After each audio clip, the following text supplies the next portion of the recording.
आज हम जिस टॉपिक पे बात करने जा रहे हैं वो है ग्रेटिट्यूड का, थैंक यू कहने का और धन्यवाद कहने का इस सृष्टि को, इस भगवान को, इस यूनिवर्स को, इस एनर्जी को जो चला रही है इस संसार को। तो एक बुक है the magic, written by Rhonda Byrne. इस बुक के अंदर 28 दिन की अलग अलग प्रैक्टिसेस हैं जो हमने डेली एक प्रैक्टिस करनी है, और वो ग्रेटिट्यूड के लिए अलग अलग चीज़ों के लिए हम अलग अलग दिन कैसे अपना धन्यवाद कह सकते हैं। तो बुक स्टार्ट होती है एक टैगलाइन के साथ which says that do you believe in magic and those who don't believe in magic will never find it. Next author ने लिखा हुआ है कि those who have dash will get more and those who don't have dash even what they have will be taken away from them. मतलब कि जिनके पास है उन्हें और ज़्यादा दे दिया जाएगा, और जिनके पास नहीं है उनके पास जो है वो भी उनसे ले लिया जाएगा। तो बिगिनिंग के अंदर ये बड़ा इनजस्टिस सा लगता है कि ऐसा क्यों है कि भगवान जिसके पास है उसको और दे देता है, और जिसके पास नहीं है उसके पास जो है वो भी ले लेता है। बट उसके बाद क्या है ना, उस फिल इन द ब्लैंक्स को फिल करके बड़ा प्यारा सा एक सेंटेंस बना जो कहता है कि जिसके पास धन्यवाद है, जिसके पास ग्रेटिट्यूड है, जिसके पास थैंक यू है, उसे और भी ज़्यादा दे दिया जाएगा। और जो थैंकफुल नहीं है, जो धन्यवाद नहीं कह रहा है, उसके पास जो है वो भी ले लिया जाएगा। तो ये बड़ा इम्पॉर्टेंट एक टॉपिक है ग्रेटफुल रहने का, और मैंने प्रैक्टिस कर रही हूँ मैं इसे लगभग पिछले 1 साल से, और मैंने देखा है कि फ़िज़िकल, मेंटल हेल्थ और रिलेशनशिप और बहुत सारे इम्प्रूवमेंट मेरे वर्किंग एनवायरनमेंट में मैंने देखा है कि बहुत सारी अच्छी अच्छी चीज़ें मेरे साथ हुई हैं।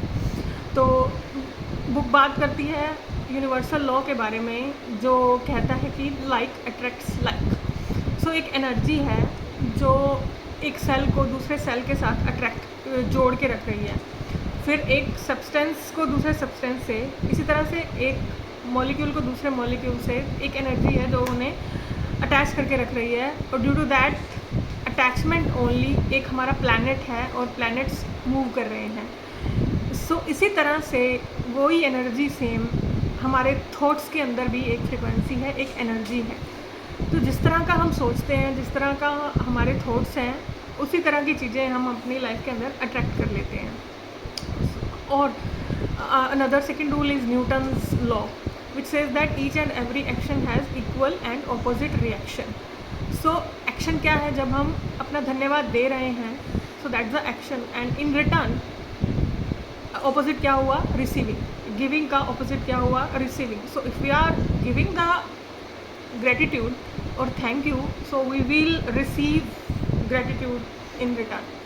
ग्रेटिट्यूड कह लो या हैप्पीनेस कह लो या प्लेजर कह लो, we will get return in that. तो धन्यवाद कहना इतना ज़रूरी है, ग्रेटफुल रहना इतना ज़रूरी है। बट अब हम धन्यवाद कहें किस चीज़ के लिए? हम कहेंगे कि हमारे साथ तो कुछ अच्छा हो ही नहीं रहा है, तो किस चीज़ के लिए धन्यवाद हम कहें? ये बुरा है, ये बुरा है, ये बुरा है, फैमिली नहीं अच्छी है, साथ में काम करने वाले नहीं अच्छे लग रहे, वर्किंग एनवायरनमेंट नहीं अच्छा लग रहा, बच्चा बीमार है, हमारा लाइफ पार्टनर नहीं ठीक है, या फिर मेरी बॉडी नहीं अच्छी है, मेरी हेल्थ अच्छी नहीं है। बहुत सारी कंप्लेंट्स हमारी रहती हैं, बट हम कभी थैंकफुल नहीं रहते हैं। तो 28 दिन की प्रैक्टिस है, डेली हम एक प्रैक्टिस करेंगे। So be with me for each and every day practice, and please practice it with me, and और शेयर कीजिएगा मेरे साथ कुछ अगर आपके अंदर इम्प्रूवमेंट्स दिखाई देते हैं, कुछ और अच्छी चीज़ें अगर दिखाई देती हैं तो। Thank you so much for listening to me. I will be uploading every video on each day, so let's practice it together. ये एक बड़ा अच्छा, मेरे को पता है कि ये एक ऐसी चीज़ है जो सबको पता लगनी चाहिए। हालांकि हम लोग बड़े हमें मतलब पंजाबी में भी कहते हैं शुक्र है रब तेरा, शुक्र है रब्बा तेरा, और हिंदी में भी कहा जाता है बड़ा भगवान तेरा शुक्र है। बट ये एक अलग तरह की प्रैक्टिस है जो मैंने बुक से करने सीखी है, हर एक चीज़ में शुक्रिया। So let's start.